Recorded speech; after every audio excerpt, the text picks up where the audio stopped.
Bumagsak sa kamay ng batas ang isang drug watch listed na sospek matapos isagawa ng mga otoridad ang isang buy-bust operation bandang alas 11:23 ng gabi noong Agosto 30 sa Purok Pagkakaisa 1, Barangay Matiao, Mati City.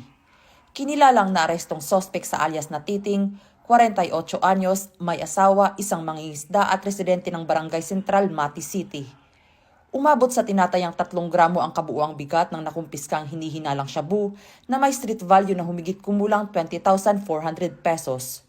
Pinangunahan ng City Drug Enforcement Unit ng Mati City Police Station ang nasabing operasyon.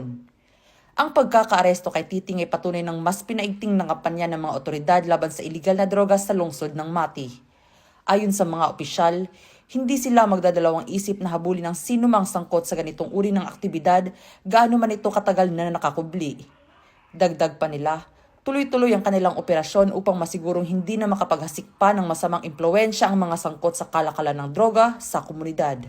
Mula rito sa Police Regional Office 11, ako ang inyong PNN Correspondent, Patrolwoman Shaira Rose Aquino, alagad ng batas, tagataguyod ng Balitang Pulis.